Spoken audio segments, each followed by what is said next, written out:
What's up, guys? It's KB. Make sure you subscribe to the Underground Sports Philadelphia YouTube channel. Click the bell icon down below so you don't miss a single video from us. And thanks for tuning in to another video from Underground Sports Philadelphia. Now let's get into it. Philadelphia, baby, you're going to love it. Best sports fans in the world. Actually, the worst, but that's what makes them the best. What is going on, everybody? Welcome into episode number 743 of Underground Sports Philadelphia, presented by the city of Vineland. It's your boy KB coming at you solo dolo to get your week started off on the right foot. We're going to talk a whole heck of a lot of Phillies because there's a lot to talk about with this team as they sweep the Keystone Series. I'm going to talk about the Keystone Series. We are going to discuss and talk about José Alvarado's suspension, as he will be out 80 games, and he is ineligible for the postseason. I will give my thoughts, my take, and my whole just everything on that situation. And we're also going to talk Mick Abel, obviously. Why not? Mick made his debut on Sunday. And I had quite the experience on Sunday at Citizens Bank Park, and I will talk about that to a degree. If you saw social media, you know what I'll be talking about, but let's get into it, Before we do, make sure you guys are following us on the socials at Underground PHI across the board. We're on every social platform.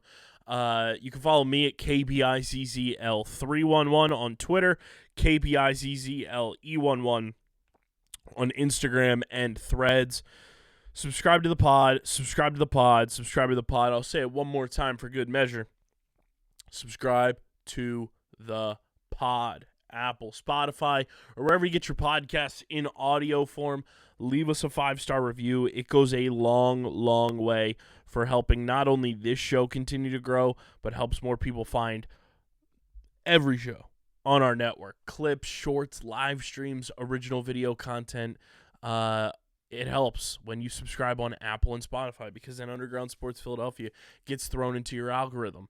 It helps you find Outside the Box, Top Bins, Underground Circuit, Get in the Hole, Streamer Season, the whole 9 yards. It helps you find every single podcast on our network. So keep subscribing on Apple and Spotify. Leave those 5-star reviews. And, of course, check out the new Apple Podcast channel for Underground Sports Philadelphia. If you're an Apple Podcast user, we now have the channels feature on our network. So you can subscribe to the channel, follow along, and see all the new shows that come out on a weekly basis from every show on our network. It's a really cool feature. Definitely check that out. And subscribe to the Underground Sports Philadelphia YouTube channel, youtube.com/@Underground Sports Philadelphia. That is where you get full video episodes of this show every single week. Twice a week, full video episodes of every show on our network, clips, shorts, live streams, original video content. It's all on our YouTube channel. We're at 1,059 subscribers. Let's get to 1,100. Let's get to 2,000. Let's keep climbing. And YouTube just launched their first podcast chart. So let's get Underground Sports Philadelphia on there, baby. It's youtube.com/@Underground Sports Philadelphia. And, guys, this show is proudly presented by the City of Vineland, and the City of Vineland Municipal Calendar features city-organized, city-sponsored, and city-affiliated events that are of public interest.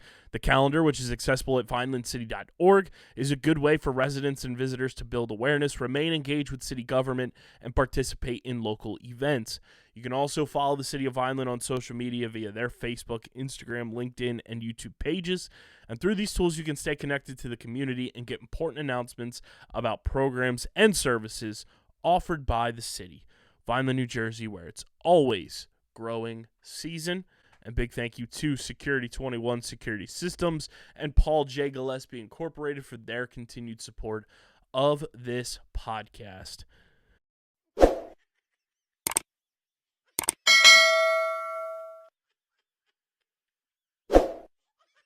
At the Vineland Municipal Utilities, we understand that when our business community thrives, we all win. As a not-for-profit utility, our reliability, lower cost of operations, and flexibility in meeting customer needs make doing business in Vineland beneficial to your bottom line. What's more, we are able to do so while maintaining our commitment to environmental stewardship. We look forward to helping you achieve your business goals now and for years to come. Vineland, New Jersey, where it's always growing season.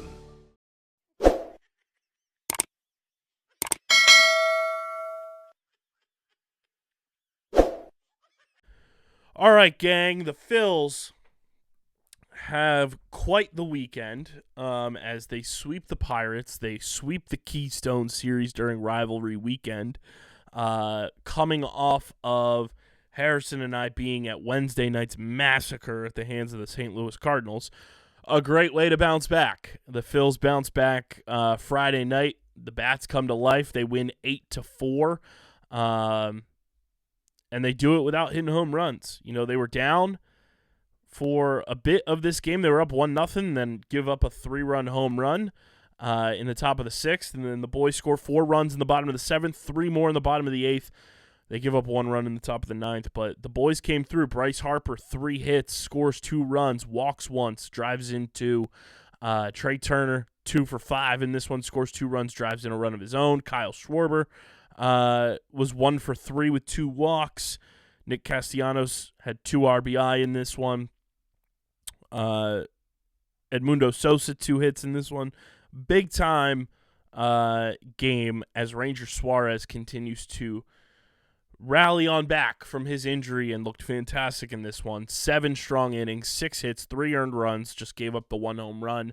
1 walk, 6 strikeouts. Jordan Romano came in, another solid inning from him.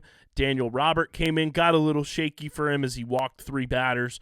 José Alvarado came in and closed things out 2/3 of an inning with a strikeout, and the Phillies win the first game of the series.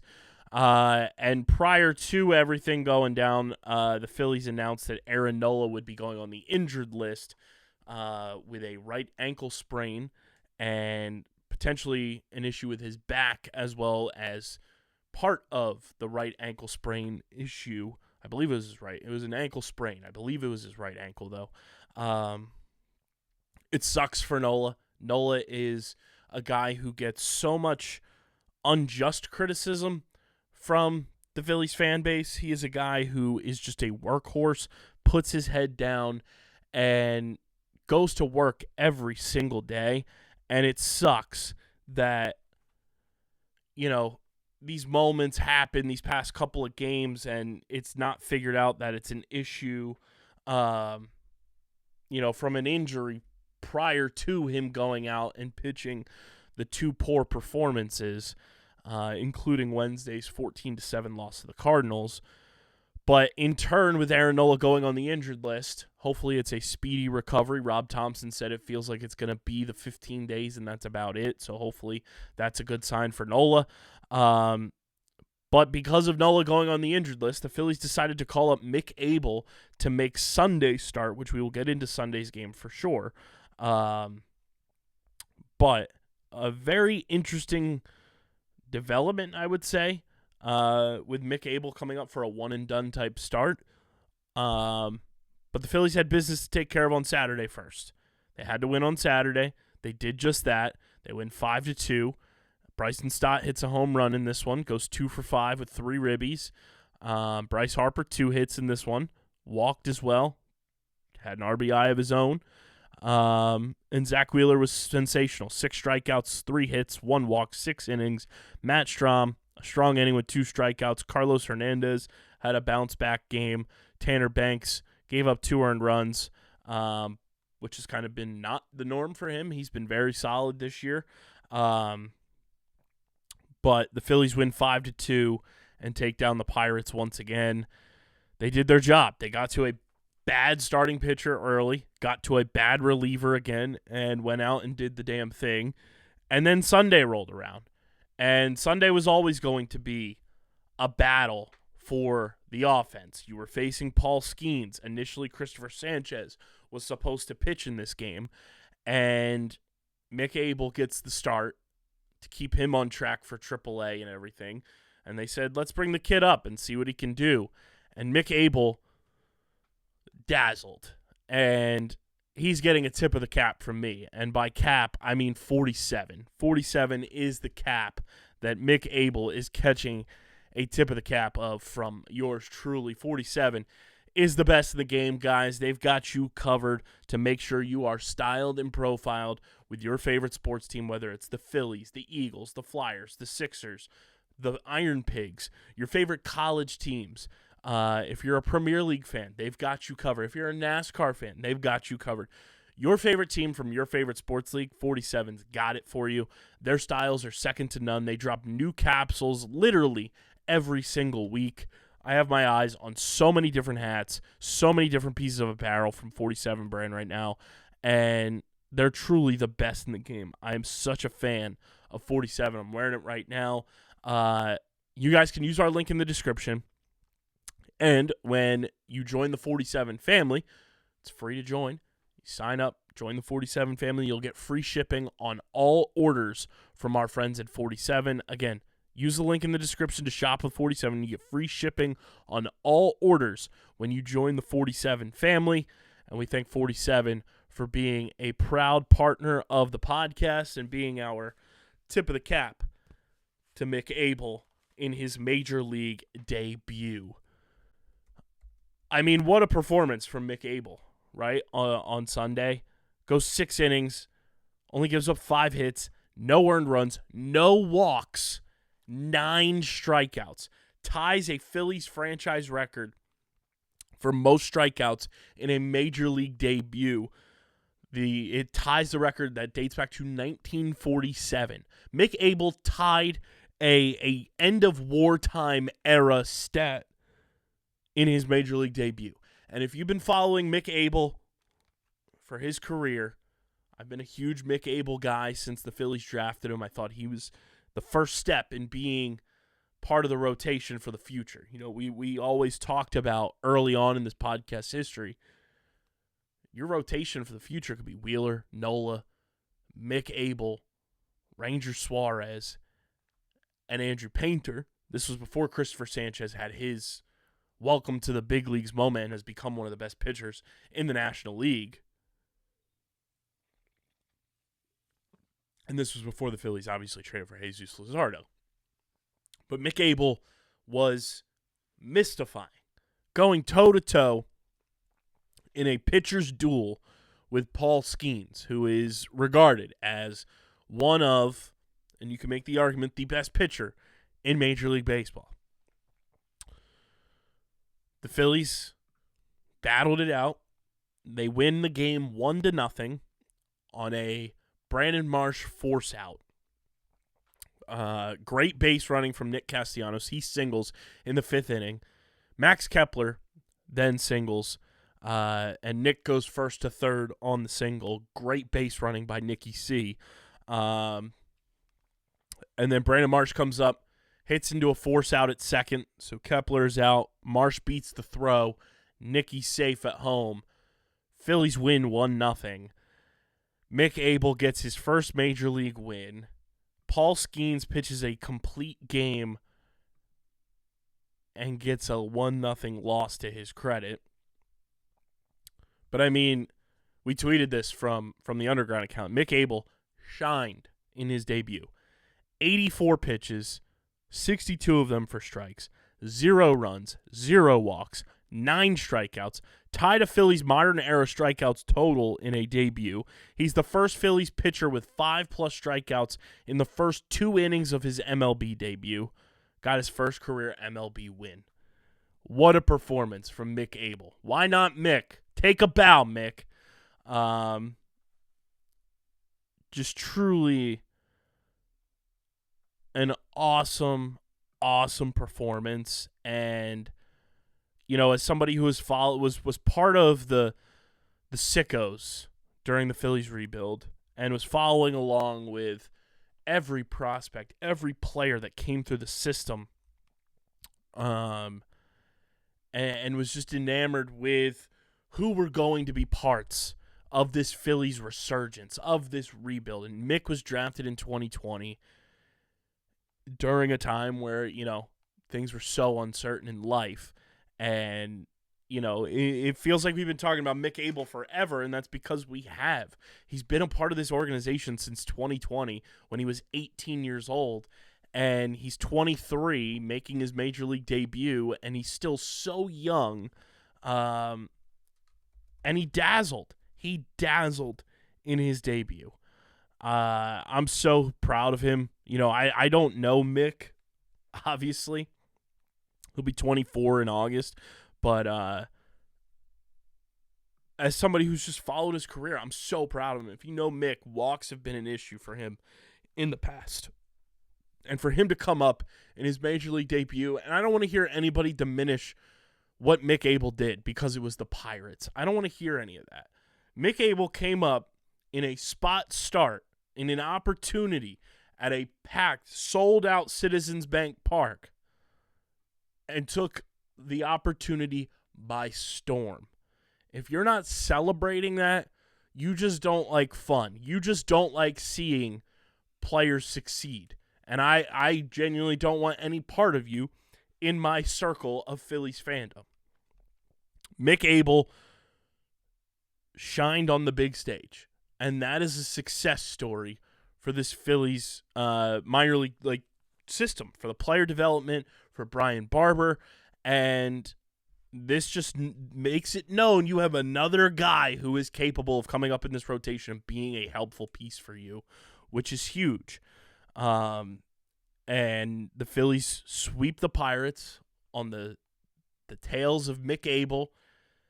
And it's a moment that we'll remember forever as Phillies fans. We'll remember the Mick Abel debut when he outdueled Paul Skeens, was able to outlast Paul Skeens, not necessarily in terms of innings pitched, but his team battled and scored enough, just enough, to make sure that Mick Abel got the win and Paul Skeens got the loss. I couldn't be happier for Mick. He deserves it. He's worked so hard, and to see it kind of come to fruition for him was super, super cool. And I hope every Phillies fan out there just recognizes how cool of a moment that was. Recognizes how awesome. For so long, we were so quick to be like, we don't need prospects. We don't need anybody, young coming up through this system. Trade them. Go get proven players. We just watched player development at its finest. And I hope Brian Barber and the Phillies player development staff are thrilled with what they saw on Sunday, because that is a success story through and through to see what Mick Abel was able to accomplish on Sunday afternoon at Citizens Bank Park as the Phillies sweep the Keystone Series. Just a job well done. And speaking of the Keystone Series, before I continue on about it, I want to talk to you about our friends at Kenwood Beer, the official beer partner of Underground Sports Philadelphia. It's a refreshing light beer, just 4.1% ABV, 120 calories, just 8 grams of carbs. And guess what, guys? You can find Kenwood Beer all over the Keystone State, Philadelphia, Pittsburgh. It's available to you. You can also find it in New Jersey, Delaware, and Maryland. Use the Kenny Finder at kenwoodbeer.com to see who's got it on tap in those markets. You can also find Kenwood Beer at your local liquor stores in those markets. Again, that's kenwoodbeer.com. Must be 21 or older to do so. And as always, guys, please drink responsibly. The Keystone Series. This was MLB Rivalry Weekend. And a lot of people were up in arms about the matchups, about who was playing who.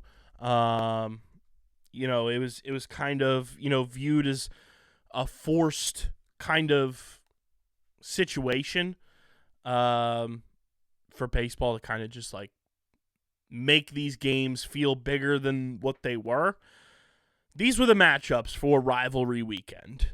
It was Mets at Yankees, White Sox at Cubs, Angels at Dodgers, Pirates at Phillies, Cardinals at Royals, Astros at the Rangers. I almost said Texans. Astros at Rangers, Nationals at Orioles, Guardians at the Reds, Rockies at the Diamondbacks, Braves at the Red Sox, Twins at the Brewers, Mariners at the Padres, Rays at the Marlins, Tigers at the Blue Jays, and the A's at the Giants. Now, while a lot of these make sense, I know a lot of people say it should be Yankees, Red Sox. I get it being the Subway Series. You get the Chicago teams matching up. You get the Angels and Dodgers for L.A. You get Pirates, Phillies, Pennsylvania, the Keystone. You get the Missouri battle with St. Louis and Kansas City. You get Texas. You get the, the Beltway Freeway? Let me see. Nationals and Orioles, the DMV, doing what they got. The Beltway. Freeway is L.A. The Ohio Cup, Guardians and Reds. Braves and Red Sox. I know it's weird, but obviously the Boston Braves, Boston Red Sox. They're calling the Mariners and Padres the Vetter Cup. There's a lot that makes sense. There's some that are a little obscure for sure, but here's my thing. I thought NBC Sports Philadelphia did such a great job to kick this series off with the in memoriam about the poop score bug. Rip the poop series. That was just so brilliant. Absolutely incredible job by everyone who put that package together. Here's the thing with the Phillies and the Pirates. Does it feel like a rivalry from my era and, younger? No, because the Pirates haven't been in the NL East since 1994. I was 1, so I don't remember the Pirates and Phillies being in the same division ever. The Pirates, for the most part of my life, outside of a small pocket in the late 2000s, early 2010s, have been abysmal. They have been a bad organization. And the Phillies, for a lot of that time, were either bad but were able to beat the Pirates, or over the past couple of years, the Phillies have been one of the best teams in the National League and one of the best teams in baseball. I'm here to say, if you know me, I'm a huge proponent of the NBA in-season tournament. I love the concept. We brought it up on the episode I did with Steve from the hotel room at the Truist. I'm shocked we don't have an original 6 Cup in the NHL. I'm a huge proponent of in-season tournaments, of off-season tournaments, like with the PLL, and they do the championship series. I love Champions League. I love the FA Cup. I love the Carabao Cup in the Premier League and in European soccer. All of that. I'm such a huge fan of that. Because guess what? At the end of the day, while this, with Rivalry Weekend, it's a lot different compared to those. A trophy in your trophy case is a trophy at the end of the day. Banners are hanging forever. Trophies are always in that trophy case. So I'm a huge proponent of those things. The Keystone Series,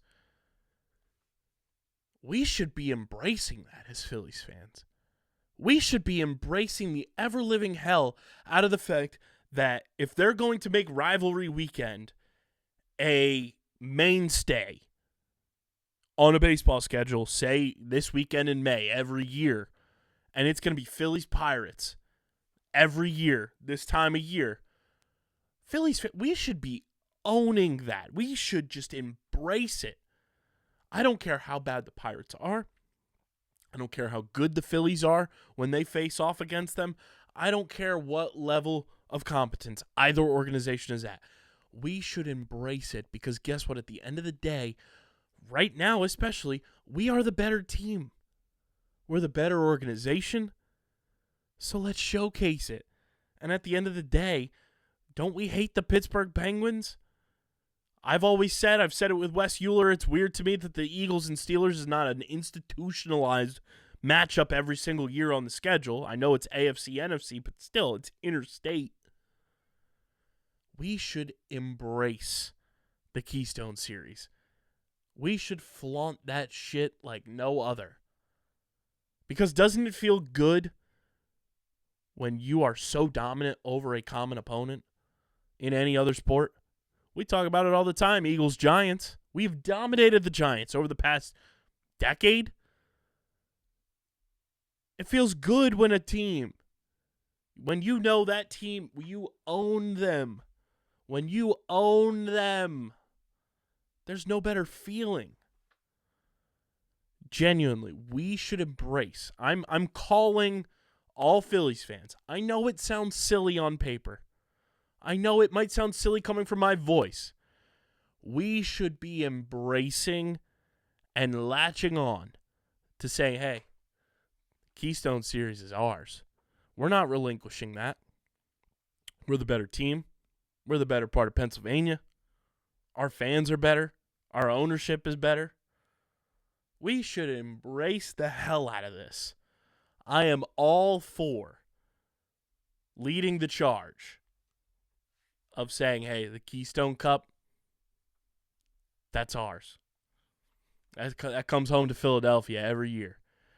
Pittsburgh's going to have to rip that from our cold, dead hands if they want the Keystone Cup.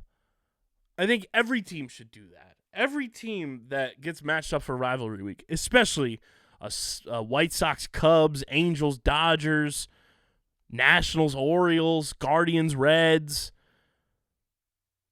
A's, Giants, Battle of the Bay Area.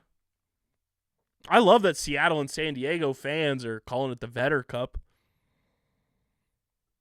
Make it something fun. That's what sports are at the end of the day. Sports are supposed to be fun. And if we're not having fun, you're not doing sports the right way. I'm all about it.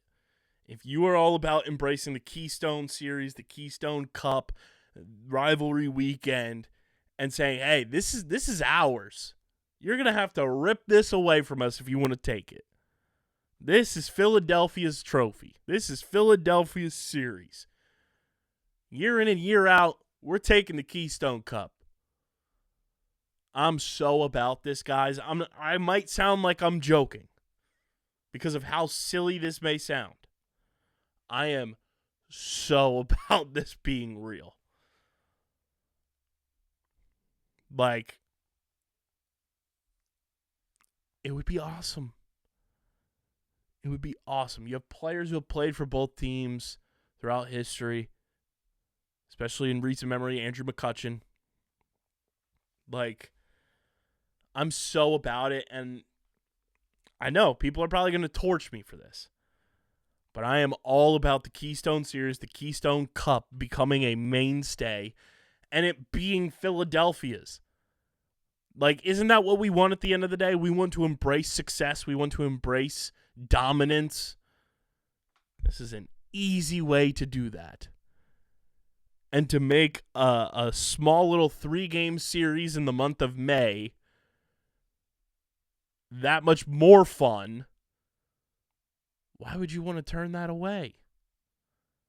I see no issues in making this a much bigger thing than it is. Let me know how you feel about my thoughts on the Keystone Cup, embracing this and making it an institution. Because I will help lead the charge 110% of the way. And I feel terrible for Pirates fans. Their ownership sucks. It sucks that they're wasting Paul Skeens. They're wasting young talent. That they're wasting the tail end of Andrew McCutchen's career.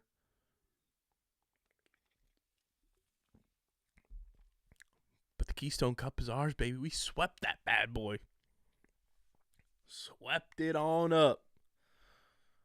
And, like, imagine the cool trophies that you could make for these. We could have a whole, it could be like the key to the state. It could look like a whole key. That would be sick. The Subway Series could be a Subway trophy.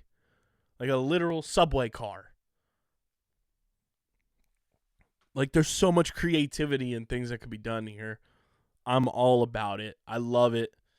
I'm embracing it. If you're not, that's on you. You just hate fun. But I digress. The Keystone Cup is ours. It's coming to Philly. Let's go. Way to go, boys. Way to go. Before I do continue, I want to talk to you guys about our awesome merch partners at PHI Apparel Company. Guys, if you want to stand out in the crowd, whether you're going to CBP, to taking a Phil's game, tailgating, going down to Subaru Park to take in the first place Philadelphia Union, gearing up for the Birds, getting overly prepared for the NBA draft, gearing up for the Sixers, the Flyers, whatever it may be, or you want to rep your favorite podcast, PHI Apparel Company is the place to do it. They are the official merch partner of Underground Sports Philadelphia, and with their unique designs for all, there's no doubt in our minds you will stand out in the crowd. Go to phiapparel.co, use code Underground for 10% off your next merch order at PHI Apparel Company. Again, that's phiapparel.co, code Underground for 10% off your next merch order, and stand out in the crowd with the official merch partner of Underground Sports Philadelphia. All right, guys, let's talk about the elephant in the room, if you will, and that is José Alvarado being suspended for 80 games and being declared ineligible for the postseason. Tested positive for a banned substance, according to Dave Dombrowski. It was a weight loss supplement. Apparently he had tested positive a while ago, but there were 2 subsequent negative tests, and now he is suspended. The Phillies put out a statement saying they fully, support the decision. Alvarado's not appealing it. Here's my thing, okay? Because initially the story comes out and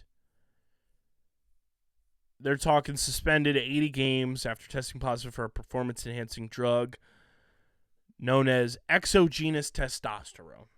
Now, a lot of people are, no pun intended, pilled to believe that testosterone correlates back to HGH, correlates back to the steroid era of Major League Baseball.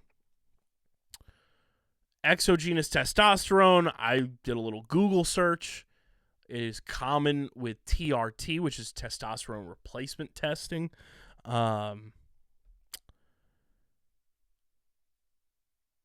There is side effects in a lot of these weight loss supplements and weight loss prescriptions. Now, I don't know if it was a prescription for Alvarado. I don't know if it was a supplement that was, not FDA approved. I don't know any of that.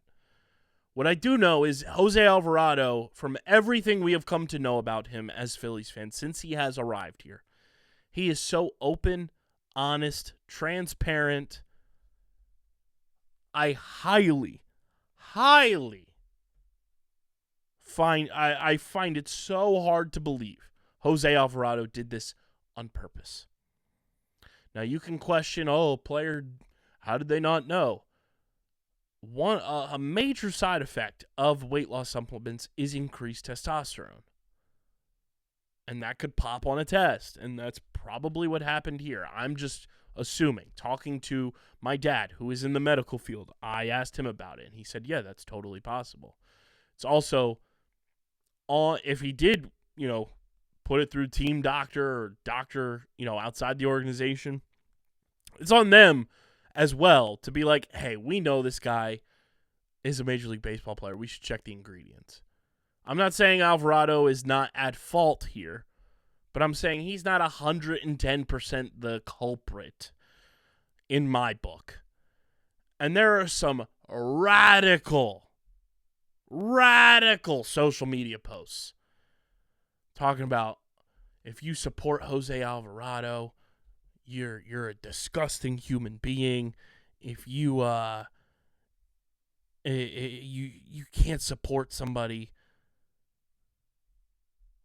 who uses performance-enhancing drugs. You're sick in the head.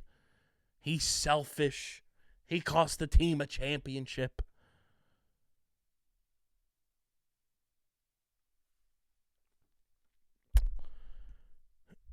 The dude made a mistake. Nobody is perfect. I am still going to support José Alvarado when he comes back from his 80-game suspension. I'm still going to support José Alvarado as long as he's on the Phillies. And even when when he retires, I hope he's a Philly for life. I will be a José Alvarado fan. He's such a good person. And this was not something he did maliciously. Okay? José Alvarado has been open about his weight issues in the past. He has talked about time and time again. You know, he jokingly said on a broadcast last year in spring training, like, I'm fucking fat. You know, he is very transparent with his everyday life. And, you know, Dombrowski talked about, like, he's always been self-conscious about his weight. And the way some people reacted are like Alvarado, like, killed somebody. Like, he committed a domestic violence incident. It's rough. I feel for the dude. You know, I'm not the skinniest guy. Could I afford to lose some weight? Absolutely. I'm not the skinniest guy on the planet. Do I get insecure about how I look day in and day out? Absolutely. So I feel for José Alvarado. He's a guy who is in the spotlight every single day. And to know that that's an insecurity for him and he's trying to manage it in a way to help him feel good about himself while still performing at a high level, it sucks. And the way that we're going to see sports radio, we're going to see newspaper and online publication headlines, and we're going to see fans, and we're going to see air quote fans talk about this, I'm already disgusted by it enough. He's human. He made a mistake. I'm not saying, you know, he didn't make a mistake. He absolutely did. He's got to own up to that, and he has. But let's not act like the dude went on a killing spree. Let's not act like he, you know, hit a woman. We've seen plenty of people do that, and I haven't seen the outcry and reaction from some people online when we've seen other players, granted not on Philadelphia teams, thank goodness, doing heinous acts compared to what José Alvarado did by testing positive for increased testosterone from a weight loss supplement.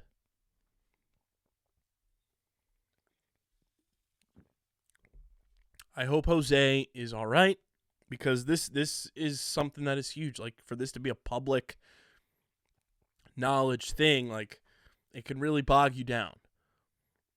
And Jose is such a huge part of this team. I hope he's doing okay mentally, and obviously physically as well. And I hope that a lot more people can just be a little more sincere and be a little more human to human on something like this, while still understanding, yes, Jose made a mistake. But at the end of the day, he's still a great person. Okay? Taking a weight loss supplement does not make you a demon to society. It does not make you a bad human. Okay? We're all not perfect. I feel for Jose. It sucks that it happened. It's weird that he had 2 negative tests and then gets suspended. But at the end of the day, the Phillies can't let that bog them down. And I'm happy to see they performed extremely well behind Mick Abel today. Granted, it was a 1-0 game, but sometimes you got to grind those out, and they did just that. And they didn't let this bog them down. Dave Dombrowski said they're going to treat this like it's an injury. And again, it sucks that he can't pitch in the postseason. But the Phillies are going to have to look at the trade market big time. And I think sooner rather than later. And, the Baltimore Orioles are in shambles right now.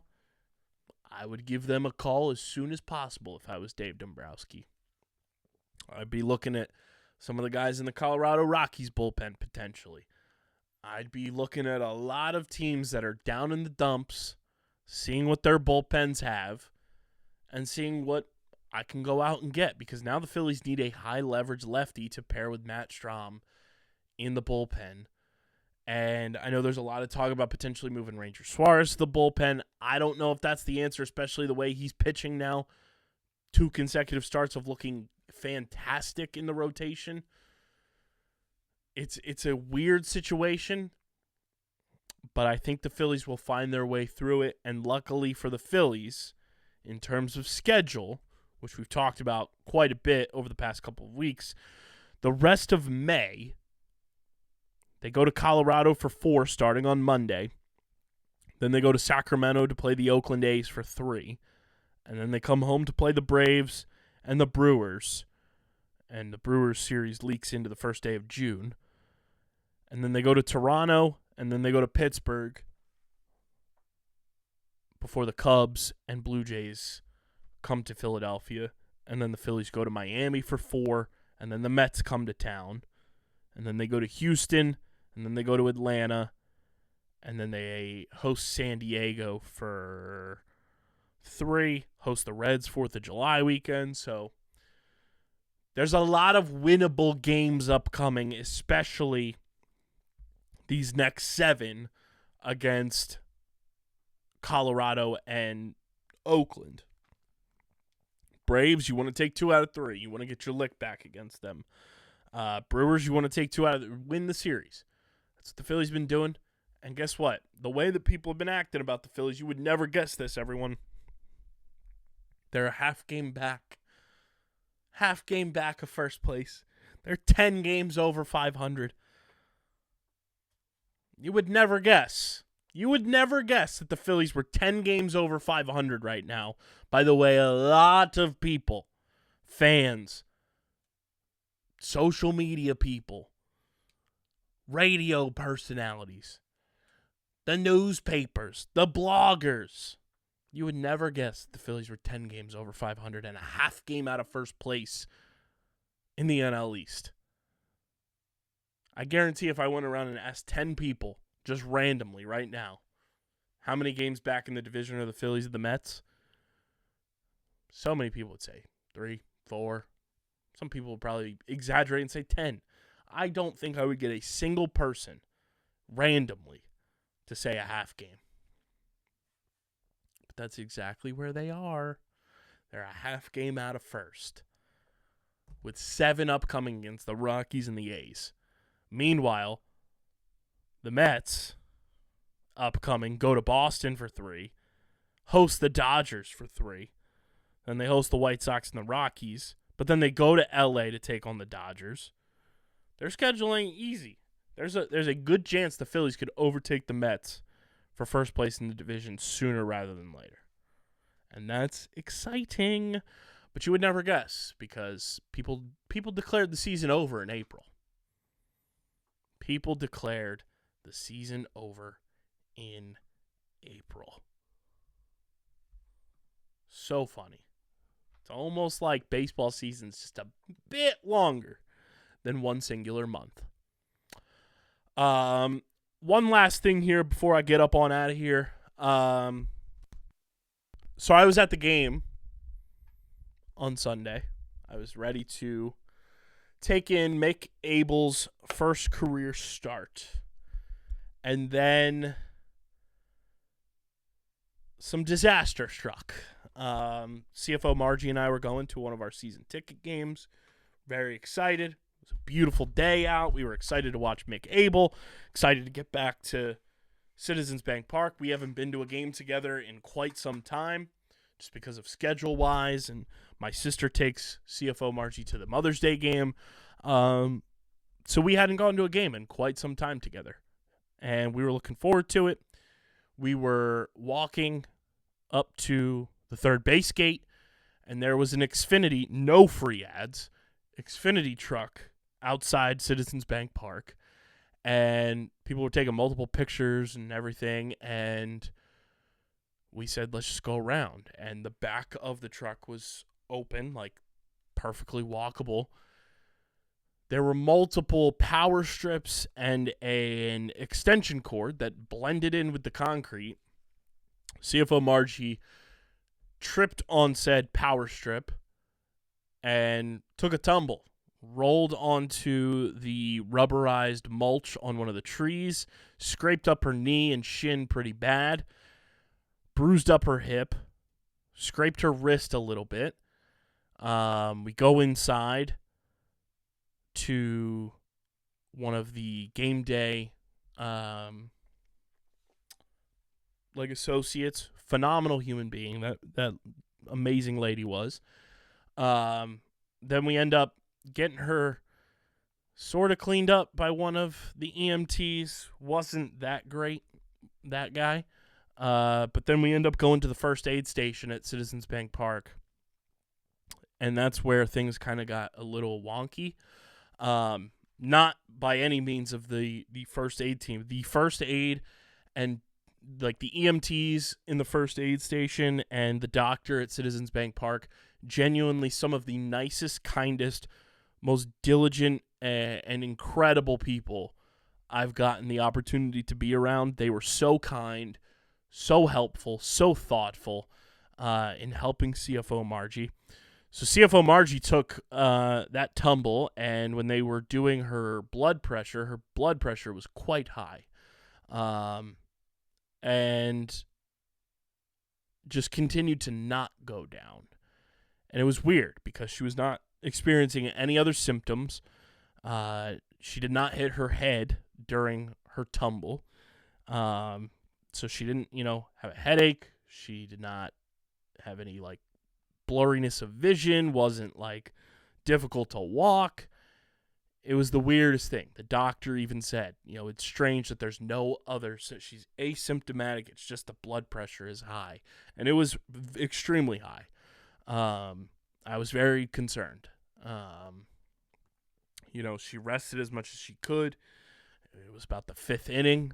By the time we ended up having to leave Citizens Bank Park to just get her home, kind of calm down even more, not be around, so many people and noise and everything.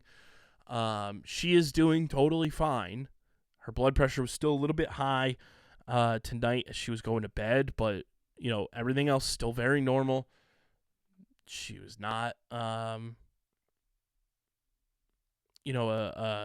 subjected to, proneness to a heart attack or stroke, according to the tests that the EMTs and doctor ran, which was a great sign. Such a weird instance. But, as I always say, everything happens for a reason. And it sucks that we didn't get to take in Mick Abel's brilliant start from our seats. We didn't even get to our seats. But, everything happens for a reason. We'll always remember Mick Abel's first career start because we watched the first 5 innings from the first aid room at Citizens Bank Park.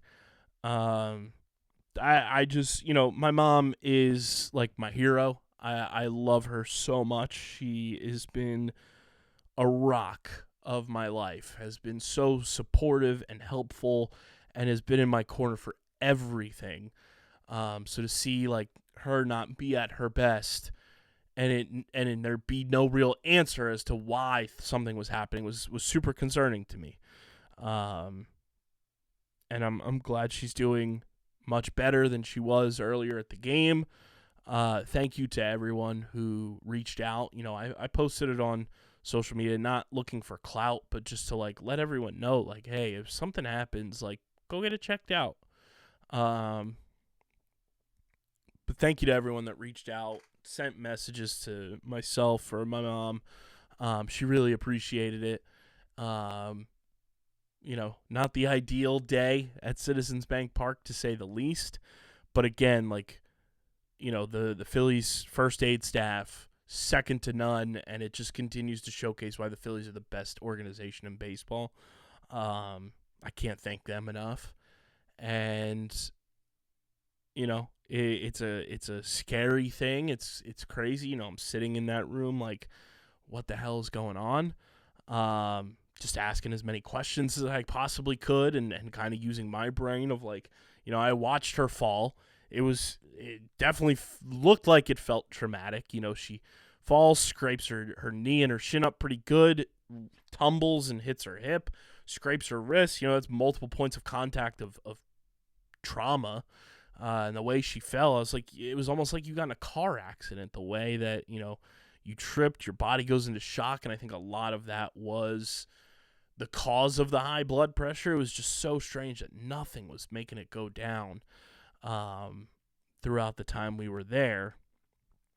But, yeah, a crazy day. I checked in on the MLB at Bat app and put our seats as the first aid station. Row 1, seat 1. Yeah, I'm super thankful that, she's okay. Because you guys know, CFO Margie is my rock. And, her and I going to Phillies games is something I always look forward to. It's like one of the few things that her and I kind of have together that we do. And, it's something I look forward to all the time. She said today, I look forward to these. And I'm like, yeah, I look forward to this too. I get to spend time with my mom. Not a lot of people are afforded that opportunity. But yeah, I'm just glad she's doing okay. She'll be going to the doctor on Monday and getting checked out again. But again, thank you to everybody that reached out, and thank you to the Phillies first aid staff and EMTs and doctor on site at Citizens Bank Park. Truly, truly thank you. You guys were incredible. And hey, like I said, we'll always remember Mick Abel's first career start, because we were in the first aid room. That's all I got for you guys on this one. Make sure you're following us on the socials at Underground PHI across the board. We're on every social platform. It helps the show continue to grow when you subscribe, when you follow. Obviously, when you subscribe, but when you follow, makes our presence more known. So follow us on the socials at Underground PHI across the board. Subscribe to the pod. Subscribe to the pod. Subscribe to the pod. Apple, Spotify, wherever you get your podcasts in audio form. Leave us a 5-star review. It goes a long way for helping this show grow. Every show on our network. Check out the new Apple Podcast channels page for the show and for our network. All of our shows are in there. You'll see new releases. If we ever drop new podcasts in terms of franchises, that will show up in there as well, and let you know that it's a new show. So yeah, check that out. Subscribe to the Underground Sports Philadelphia YouTube channel, youtube.com/@UndergroundSportsPhiladelphia. Leave a like on the video, drop a comment in the comment section, click that bell icon so you know whenever new videos go live. And this show, everybody, as you all know so well, is proudly presented by the city of Vineland. And whether you are a company looking to expand, relocate, or you're a new business startup, selecting the right location is critical to your success.